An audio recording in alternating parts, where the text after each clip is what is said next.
YCP తన గోతిని తానే తవ్వుకుందా? చంద్రబాబు గారిని రిమాండ్కు పంపించడంతో నారా భువనేశ్వర్ గారిని, నారా బ్రాహ్మణి గారిని ప్రత్యక్ష రాజకీయాల్లోకి తీసుకొచ్చేటువంటి ప్రయత్నం వైసీపీయే చేసిందా? రానున్న ఎన్నికల్లో జూనియర్ ఎన్టీఆర్ రూట్లో నారా బ్రాహ్మణి అలాగే కోస్తా యాత్రలో భువనేశ్వరి గారు బిజీ కాబోతున్నారా అంటే అవునని సమాధానం ఇస్తున్నారు కొంతమంది రాజకీయ విశ్లేషకులు. ఇక ఇదే అంశానికి సంబంధించి మనతో మాట్లాడేందుకు ప్రముఖ రాజకీయ విశ్లేషకులు, ప్రముఖ సీనియర్ జర్నలిస్ట్ సిఎస్ రావు గారు మనతో ఉన్నారా? ఆయనతో మాట్లాడదాం.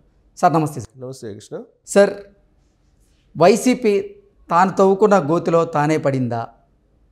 చంద్రబాబు గారిని రిమాండ్కి పంపించిన తర్వాత అప్పటి వరకు ప్రత్యక్ష రాజకీయాల్లో లేనటువంటి నారా బ్రాహ్మణి గారు, నారా భువనేశ్వరి గారు ప్రత్యక్ష రాజకీయాల్లోకి వచ్చేటువంటి మార్గాన్ని వైసీపీయే వేసిందా? ఇప్పుడు రాబోతున్నటువంటి ఎన్నికల్లో నారా భువనేశ్వరి గారు, నారా బ్రాహ్మణి గారు ఎన్నికల ప్రచారంలో పాల్గొనబోతున్నారా? జూనియర్ ఎన్టీఆర్ గతంలో ఎక్కడైతే ప్రచారం చేశారో ఆ నియోజకవర్గాల్లో నారా బ్రాహ్మణి గారు ప్రచారం చేయబోతున్నారని, అలాగే నారా భువనేశ్వరి గారు కోస్తా యాత్రలో బిజీ కాబోతున్నారంటూ కూడా ఒక వార్త ఇప్పుడు సోషల్ మీడియాలో చక్కర్లు కొడుతున్న నేపథ్యంలో ఏంటి సార్ ఈ వార్తలో వాస్తవం ఉందా అంటే ఏం చెప్తారు? ఇప్పుడు జరిగిన పరిణామాలను చూస్తే అనివార్యంగా ప్రత్యక్ష రాజకీయాల్లో యాక్టివ్గా పార్టిసిపేట్ చేయాల్సినటువంటి పరిస్థితికి భువనేశ్వరి అలాగే బ్రాహ్మణి వచ్చారు. దానికి కారణం ఏంటంటే చంద్రబాబు నాయుడిని రాజమండ్రి సెంట్రల్ జైలుకి రిమాండ్కి పంపించడమే వైఎస్ఆర్ కాంగ్రెస్ పార్టీ చేసినటువంటి పెద్ద తప్పు. ఒక్కోసారి ఏమవుతుందంటే కాముగా ఉండే వాళ్ళని కదిలిస్తే వాళ్ళ దగ్గర నుంచి తిరుగుబాటు ఎదురైతే తట్టుకోలేరు. కాముగా ఉన్నట్టే కనిపిస్తారు ఎవరైనా, బట్ దాని నుంచి తిరుగుబాటు ఎదురైతే కనుక తట్టుకోలేని పరిస్థితి ఏర్పడుతుంది. అలాంటిది ఇప్పుడు భువనేశ్వరి అలాగే బ్రాహ్మణి ఇద్దరు కూడా వాళ్ళు ప్యూర్గా ఇంటికే పరిమితం అయ్యారు, రాజకీయాలకు దూరంగా ఉంటున్నారు. చాలా కాలం నుంచి రాజకీయాలకు దూరంగా. ఎన్టీ రామారావు ముఖ్యమంత్రిగా ఉన్నప్పటి నుంచి కూడా వాళ్ళు ఎవ్వరు నందమూరి ఫ్యామిలీకి సంబంధించినటువంటి ఎవ్వరు కూడా రాజకీయాల్లో కనిపించేవాళ్ళు కాదు. ప్రత్యేకించి మహిళలు అసలు రాజకీయాల జోలికి వచ్చేవాళ్ళు కాదు. వాళ్ళ పని ఏందో, వాళ్ళ బిజినెస్ ఏందో, వాళ్ళ ఇంటి వ్యవహారాలు ఏందో అంతవరకే పరిమితం అయ్యేవాళ్ళు. అలాగే ఇప్పుడు బ్రాహ్మణి భువనేశ్వరి కూడా అలానే ఉన్నారు ఇటీవల దాకా కూడా. ఎప్పుడైతే చంద్రబాబు నాయుడుని జైలుకి పంపించారో అప్పుడు అనివార్యంగా వాళ్ళు బయటకు రావాల్సి వచ్చింది. బయటకు వచ్చిన తర్వాత బ్రాహ్మణి బయటకు వచ్చి జస్ట్ 1-2 సందర్భాల్లో సింపుల్గా మాట్లాడంగానే యూత్ మొత్తం అట్రాక్ట్ అయిపోయింది. యూత్ మొత్తం కనెక్ట్ అయిపోయింది. ఆమె వాయిస్కి, ఆ మాటలకి, ఆమె చేసినటువంటి వ్యాఖ్యలకి యూత్ మొత్తం కనెక్ట్ అయిపోయింది. చేయలేనటువంటి తప్పుకి చంద్రబాబు నాయుడు లోపల పెట్టించారు అని చెప్పి ఆమె కామెంట్ చేశారు. ఆ సందర్భంగా యూత్ మొత్తం కనెక్ట్ అయిపోయి అప్పుడే ఆమె రాజకీయాల్లోకి వచ్చేస్తున్నారు, ఆమె ప్రచారానికి దిగుతున్నారని చెప్పి అప్పట్లోనే ఆయన జైల్లో ఉన్నప్పుడే చంద్రబాబు నాయుడు ఆ ప్రచారం జరిగింది. సో బస్ యాత్ర చేయబోతున్నారు బ్రాహ్మణి అనేది. అలాగే ఆ తర్వాత ఆమె అలాంటి ప్రచారం జరుగుతున్నటువంటి క్రమంలోనే భువనేశ్వరి బయటకు వచ్చారు. భువనేశ్వరి బయటకు వచ్చి భువనేశ్వరి ఏం మాట్లాడారు, ములాఖాత్ అయి బయటకు వచ్చిన తర్వాత చంద్రబాబు నాయుడు కట్టించినటువంటి జైల్లోనే ఆయన్ని బంధించారు అని చెప్పి ఆమె మాట్లాడినటువంటి మాటలు పబ్లిక్లోకి బాగా వెళ్ళిపోయింది. ఆ తర్వాత చంద్రబాబు నాయుడిని జైలుకి పంపించినటువంటి కారణంగా మానసికంగా కుంగిపోయి కొంతమంది చనిపోయారు. వాళ్ళని ఓదార్చడానికి భువనేశ్వరి వెళ్ళడం కూడా జరిగింది. సో అనివార్యంగా వెళ్ళాల్సి వచ్చింది, మామూలుగా అయితే వెళ్ళరు.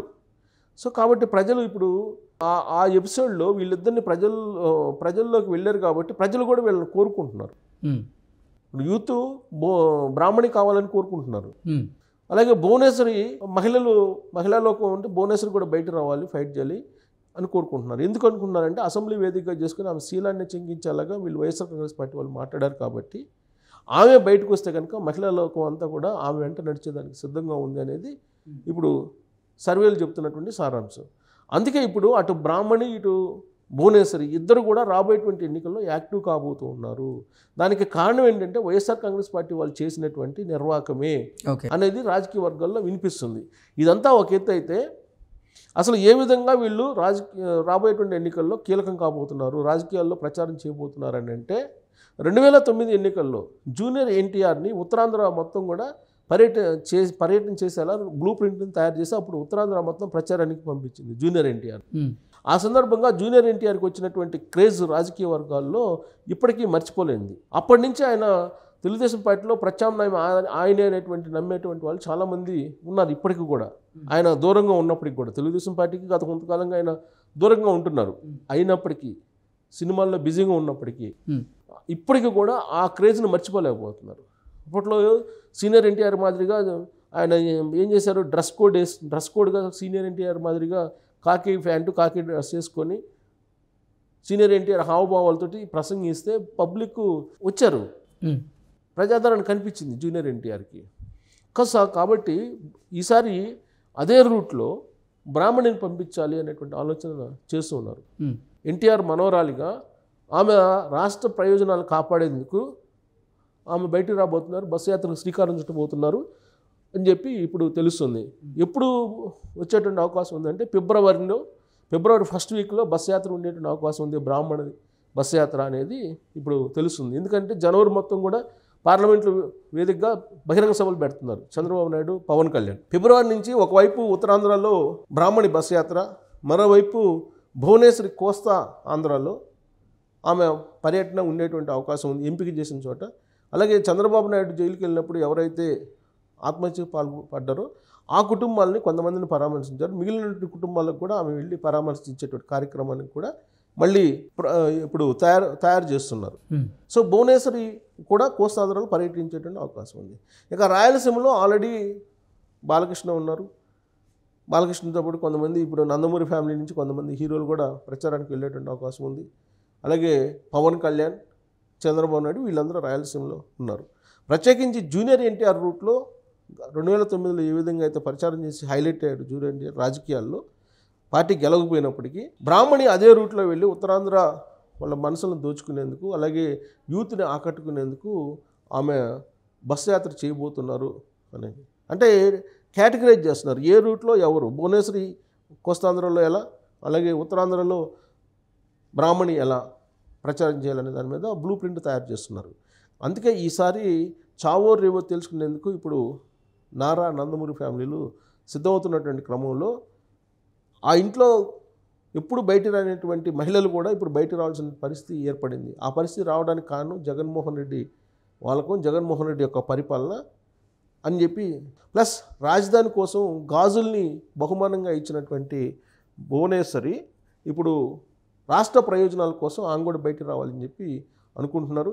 ఆల్రెడీ జనంలోకి తీసుకొచ్చిన సందర్భంగా ఏ విధంగా రెస్పాన్స్ వచ్చిందో ఆల్రెడీ పార్టీ కూడా గ్రహించింది. అందుకే ఇప్పుడు వాళ్ళిద్దరు కూడా రాబోతూ ఉన్నారు.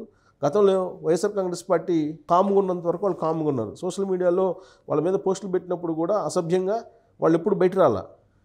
కానీ ఈసారి మాత్రం బయటికి వాళ్ళిద్దరూ వచ్చి వైఎస్ఆర్ కాంగ్రెస్ పార్టీకి సంబంధించినటువంటి నిర్వాహకం ఏ విధంగా ఉంది, రాష్ట్ర ప్రయోజనాలను ఏ విధంగా కేసుల కోసం ఉపయోగించుకున్నారు, ఇవన్నీ చెప్పడానికి అటు బ్రాహ్మణి అలాగే భువనేశ్వరి కూడా రాబోతున్నారు. దానికి సంబంధించినటువంటి రూట్ మ్యాప్ కూడా ఖరారు కాబోతుంది. ఫిబ్రవరి నుంచి అసలు సినిమా ప్రారంభం కాబోతుంది. ఫిబ్రవరిలో అటు బ్రాహ్మణి ఇటు భువనేశ్వరి కూడా రాబోతూ ఉన్నారు.